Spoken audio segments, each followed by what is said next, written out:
Look, this word again encompasses so much that is enigmatic, full of misapprehension and poorly proven by your scholars, natural scientists and medical men, that I am feeling inclined to again give you a light which shall shine forever for you and for all future generations. What is life? Well, if I would discuss this question in the manner it was given you by your learned men, I too, like they, would have to come to wrong conclusions. For all of them without exception regard the effect as the cause, consider the product to be the factors, by judging only by that which is visible or tangible to them. Would I render to you the concept life according to an earlier word in its original context, where it says, where there is light, there is warmth, where there is warmth, life, I would again explain the visible effect or the appearance of life as the product of light and warmth. However, with today's word I want to tell you neither the one nor the other, but I want to show you life from a more profound and more exalted spiritual aspect. This will convince many a doubter and atheist of his unbelief so that also he, converted by the sound reasoning, can in the end only believe, or surmise, what until now he has so stubbornly denied. Now let us come to the point. The question is, what is life? Look, if I take the matter as it presents itself to your senses, life exists wherever a transformation, a change, a movement manifest. You say, the plant, this animal, this person is alive.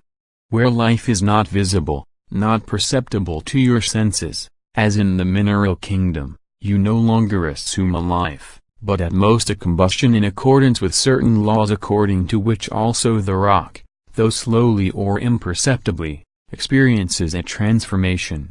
However, according to your belief, one that is spontaneously caused by the influences of other elements on it. This is how you view life. Your botanists prove to you by their diligent studies the circulation of the juices in the plants, tell you as far as their microscopes and other chemical analyses go, how and of what the tree, the leaf, the blossom and the fruit consist, explain to you the fibers and canals and the core of the trees and plants.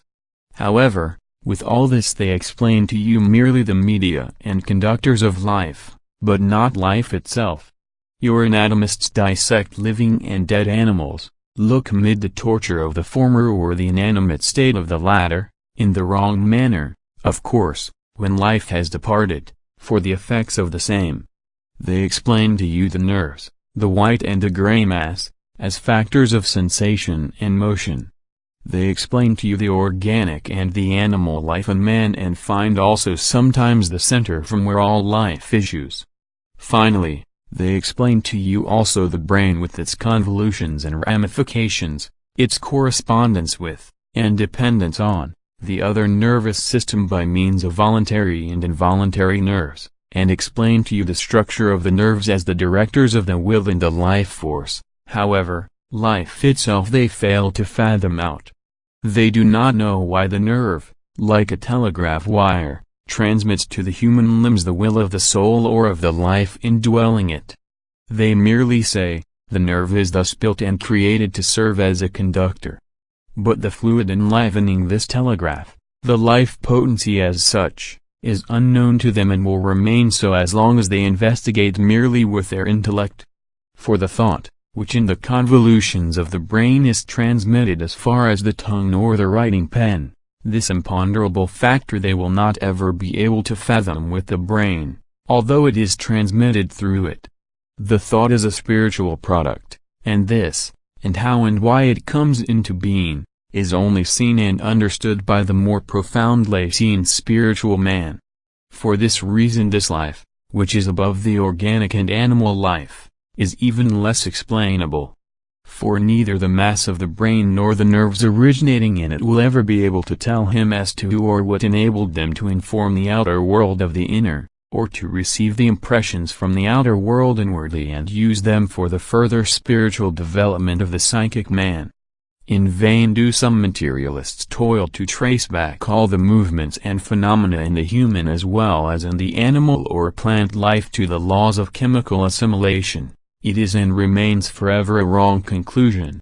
For, When your scientists cite to you all the elements forming your body or that of an animal or a plant, when they prove that this or that consists of phosphorus, limestone, salt, etc., I will only tell them, take all these primitive elements and mix them, and see whether an artery, a vein, a nerve fiber or even a pulsating heart will ever form from them.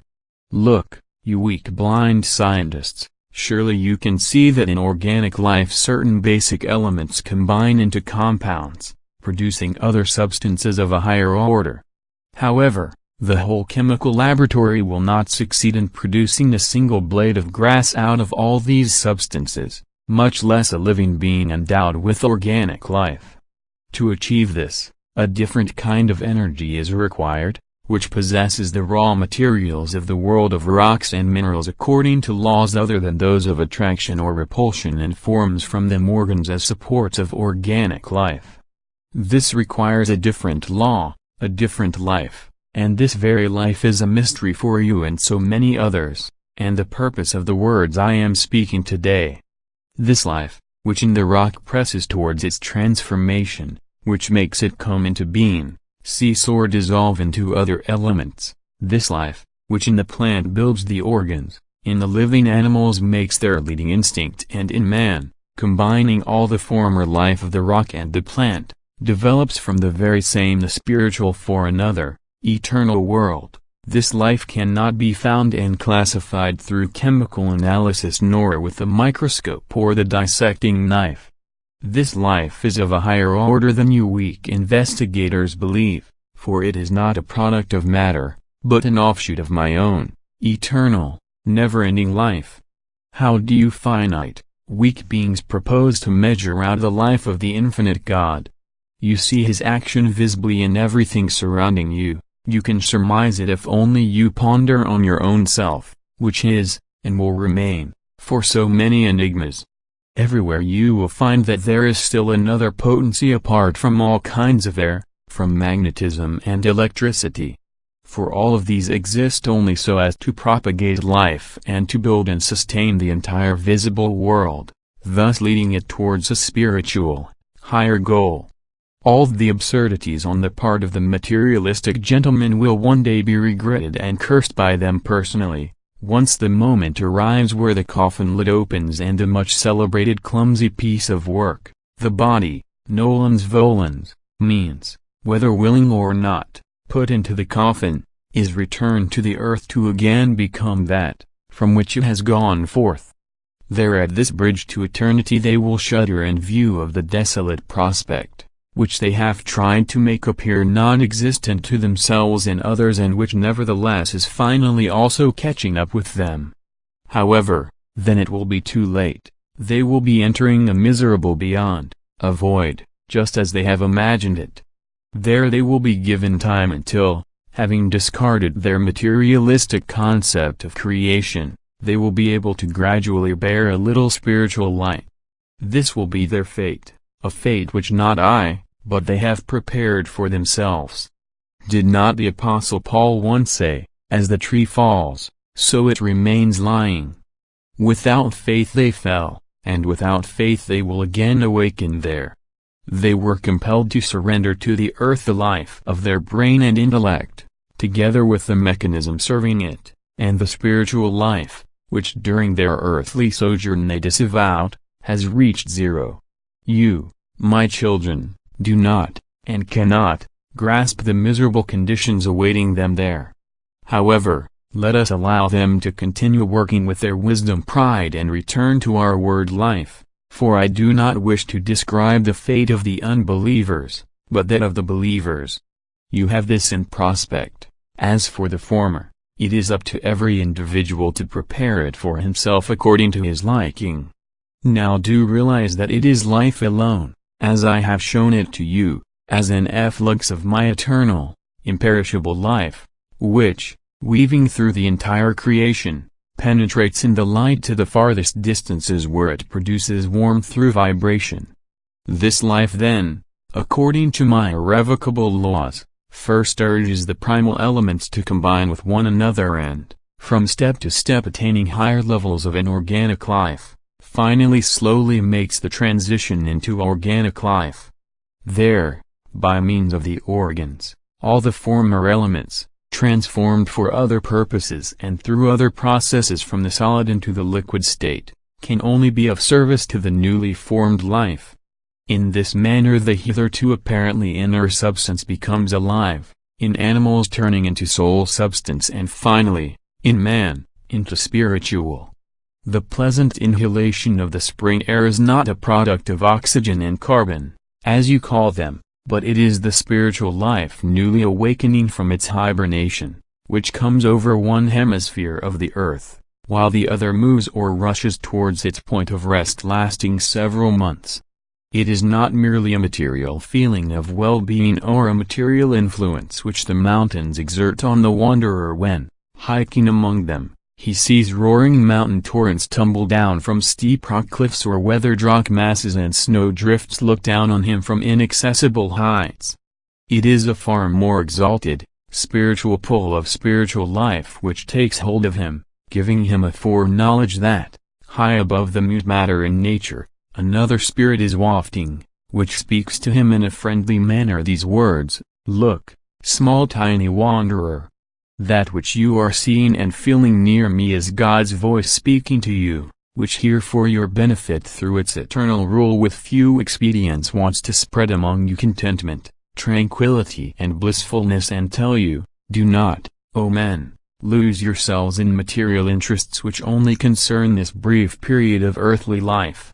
Pay more heed to your spiritual development. We ancient witnesses of a pristine nature, who existed before your feet touched this earth, always testify to you of God's greatness, His omnipotence, His love. Close ranks with us. Be simple and always in tune with nature, and your physical as well as your spiritual life will not, like our waters, roaring and fuming have to find its path between rocks and crevices, but will slowly and gently, among flowering meadows and shady forests, meander towards its goal. Consider life an efflux from your Creator's Spirit, through whose most mighty will also we were raised up, to again sink decaying into the depth in the distant future. As hard rock we stand here, defying wind and weather, until such time when also our elements, our life, having matured for a higher level, can pass into another, higher one. Thus speak the mountains to you. Thus speaks the spiritual life in them to your spirit, which can read in the tumbling water not water, in the snowy summit of a mountain not cold snow, but spiritual correspondences, which are food for its soul and nutriment for its spirit. Do cultivate this life, and thus look upon life, which, conducted through vessels and nerves, proclaims to you that there exists something more exalted, something greater than merely attraction and repulsion or the assimilation of related chemical elements. Then you will more easily grasp that your brain with its convolutions must of course be there so as to impart your life and sustain it, that all of these are only conductors, vessels and disseminators of a higher life, which impart to the animal as well as to the organic and inorganic life the impulse towards manifestation, but are not life itself. Pity all those who consider the manifestations of the vegetative life its quintessence and refuse to recognize a higher spiritual, which is above all the calamities of life. Poor created beings! They worry about matter, which can give them nothing, replace nothing. They are forced to miss out on a great many blissful impressions and dowers that are enjoyed by the one who, recognizing the existence of a higher life, can find solace in it when earthly, material situations try to pull him into the dust from which he was born. Yes, my children. There is a higher life, a life that reaches far beyond all that is transient and even in the rock is infinite. For also the rock changes only its form and chemical structure, but it too does not become nothing, and whatsoever is infinite in the rock, owing to its origin from me, which in the plant and animal kingdom and in the human race is even more distinctly expressed, this imperishable something is the bond uniting the material with the spiritual world, and both with me. The more the feeling prevails that which activates the pulsating heart, that which urges the soul to think, is not a mechanical effort, as a product of material factors, the more the awareness of a higher, spiritual life is raised, which goes even further beyond these transient manifestations of energy of the animal and organic life and even continues where all matter comes to an end. Thus understand life, this urge to go forward, and you will discover even in the tiniest monads or infusorian a superior life independent of the parts constituting this minute creature. Understand that all the organs of this animalcule, though invisible to your eyes, as well as the greatest worlds, are animated and permeated by the very same energy that urges these animalcules to perfection. This spiritual life naturally manifests through the vegetative, organic life, since it is not possible otherwise. However, it is not the same, it is superior and has more permanence than anything else. The organic life manifests merely as long as organs are there which are capable of fulfilling their functions. Once the organs are no longer active, life in them apparently ceases. However, the driving force that urges them to activity has not ceased but is only invisible on account of the inability of the organs to take it up. My spiritual life has not ceased, for, when it can no longer progress in this way, it leads matter, through the dissolution of the same, into new combinations where on higher levels and in different circumstances life begins anew, so as to come closer to its goal, the ultimate return to me. Thus life, as a spirit spark everlastingly flowing out from me, is that which imparted to the first atoms in the great ether the energy to solidify, made from them worlds and suns, endowing them with all the wonders of creation and populating them.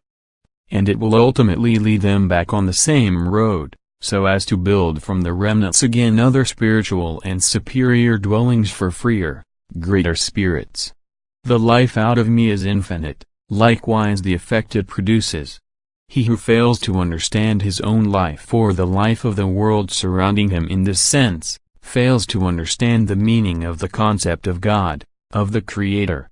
He is unable to grasp the idea of a loving Father, who is, and has been, doing everything to be loved, revered and also recognized by his created beings. Nor does he understand why I now, more than at any other time, am sending down to you message upon message, light upon light, so that you may not walk in darkness, battling with prejudice and misapprehension, but may thoroughly recognize the proper light of true life. It is calling out to you with every heartbeat that every beat of your pulse is grace, an efflux of that divine life that is without beginning or end. Take these words to heart. There, keep them and digest them. For there is the place where spiritual life, supported by organic life, streams into your body, where it can bestow on new health, blessing and peace. Thus all my words shall gradually fill in all gaps, remove all doubts and give you more and more the certainty that you are not living in a material, but already in a spirit world, where matter is merely the rough encasement, which is subject to change, whereas the actual spiritual, sublime, manifesting as life, is always and forever permanent. There is no abstract matter, but only imprisoned spiritual, and it is this that urges on towards the transformation of the former, manifesting in forms, first inorganic and then organic, from where it passes to its original source, the spiritual. Thus in the visible world everything confronting your senses is only a means to an end. The cause lies deeper and can only, as spiritual life, be surmised and partly understood with spiritual senses. There lies the hearth of a never-failing source of life. There is the great electrical battery, which through its telegraphic wires beams its impulses to all the worlds, urging everything towards progress, towards perfection. There lies life, the spiritual basic element which, eternal as I myself, has only a spiritual goal, strives only for the spiritual, though it must make use of material means depending on the organs. This spiritual life will make use of these means as long as it requires them. Once everything is spiritualized, its activity will become more intense and mightier, and that which now must occur on the slow material road will then be carried out spontaneously and with all might, in the way I can create or destroy worlds spontaneously whenever my great plan requires it, and I do not wish to adhere to the slow road of development. You do not know the force of this spirit life, though you may have an inkling of it. These words shall serve to lead you to it, so that you may always be aware that you children of a spirit world do possess spiritual, for the development of which you shall do more than for the earthly, transient material, which is only for a short duration, whereas the other will remain forever with you eternal created beings. Thus your earthly sojourn has a purpose, and your ultimate transition to another life a certain goal, namely, by utilizing the time to exploit your life's capital given you in such a way that it may yield you the proper interest and fruits in the beyond. Amen.